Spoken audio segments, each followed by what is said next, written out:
a router, your own home router that you use in your house that has been given to you by your ISP provider for which you paid money.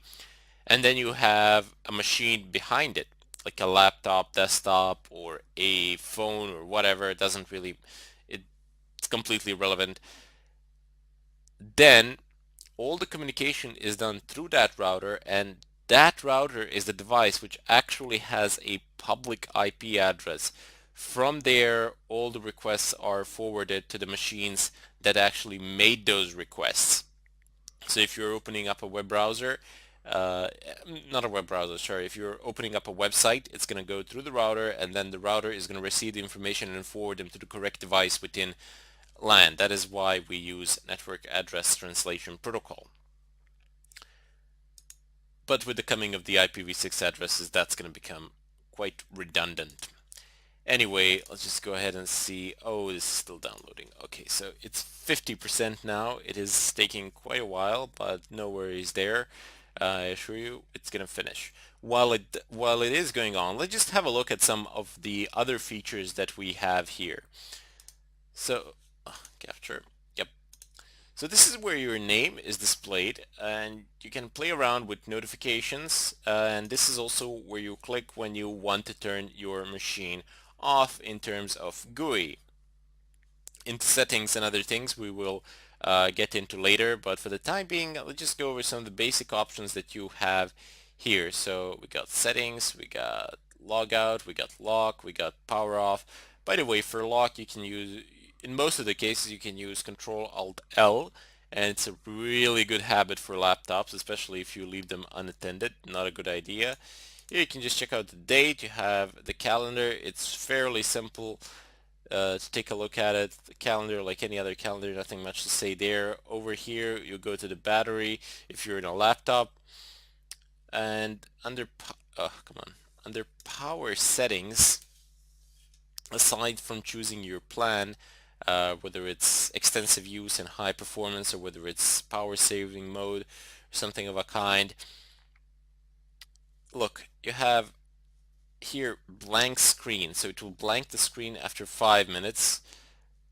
Don't do that. Well, these are my preferences. You can choose them to whatever you want them to be. Automatic suspend off, but when battery power is critical, hibernate. You can choose power off or hibernate. Surprisingly enough, it doesn't have that many options like I do on Fedora, but maybe... Okay, no, so apparently that's it. Not much there, but you know, when you're using Linux machines, the batteries tend to last forever. They're very energy efficient, so to say.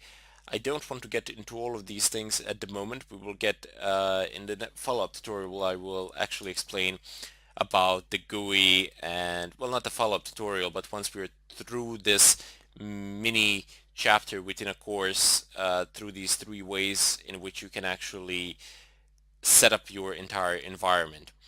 Excellent. So the VirtualBox Guest Edition disk image file has been successfully downloaded.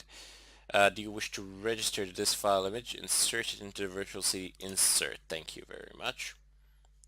Important software updates. Install them. Come on, capture. Okay, so VirtualBox Editions contains software intended to be automatically started. Would you like to run it? This is an equivalent of you putting a CD into your machine and running it. So just go ahead and run. It does require a password, so go ahead and type in your root password. Authenticate. Authenticating. Oh, come on. Excellent. So it's running this in the terminal, and it should finish up shortly. After which time, I do believe that we're going to need to perform a reboot, but I'm kind of hoping that we won't, that it will catch it automatically.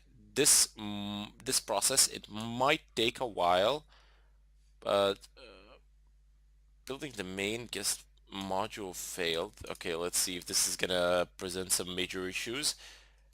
I don't know, it can have some failures. It's still gonna work the way I've experienced it anyway on my other virtual machines. Press return to close this window. Excellent. So Are you gonna load it up now, or do we need to restart? Oh, we definitely need a restart. So install updates and restart. Sure, why not? Here we go.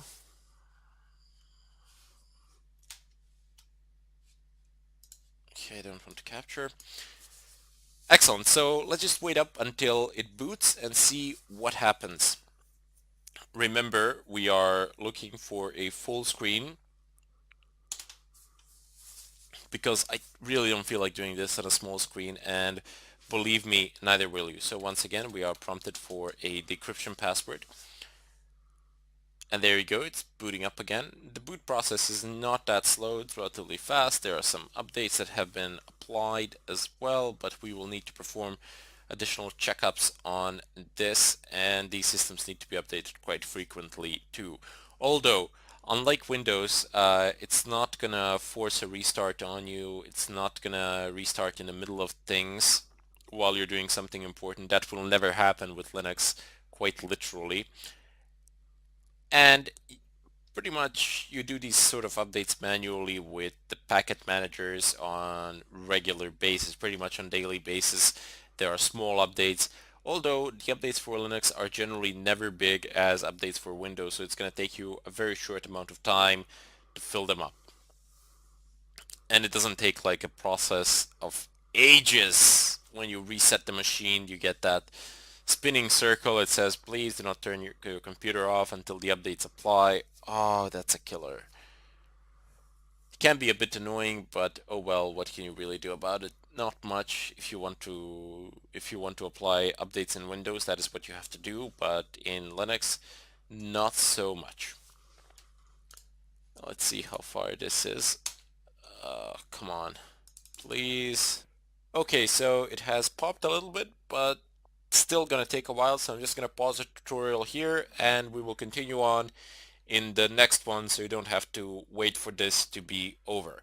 Anyway, I bid you farewell until then. Welcome back everybody. Today I am just going to show you that the VirtualBox guest editions have indeed installed and the machine has indeed booted. So here it is, Red Hat Virtual Machine.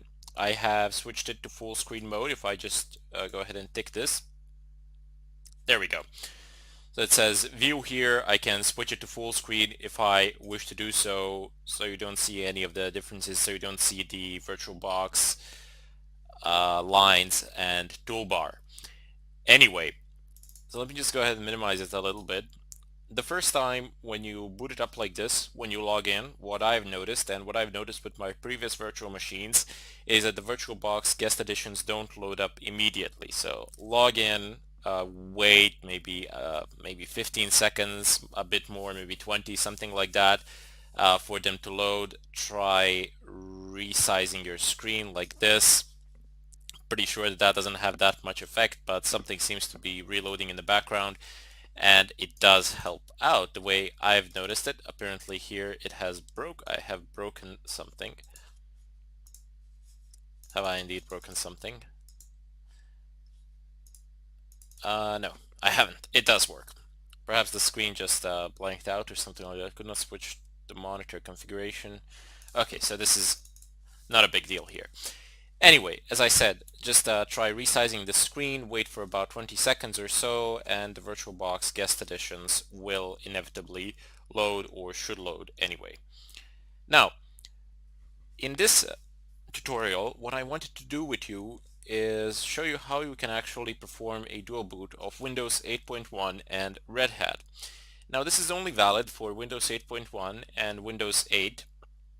You're not going to have such difficulties with Windows 7 or Vista or XP or anything of a kind. If you by any chance happen to have any of those operating systems and if you wish to perform a dual boot, please do post it in the discussions. I will be more than happy to help you out and to give you detailed instructions on how to do that, as that is a lot simpler. But the procedure is pretty much the same. Anyway, so as I said, I will show you 3 ways how you can set up your environment. One I have already shown to you, how to use VirtualBox and how to install it. The second one will be how to dual boot how to perform a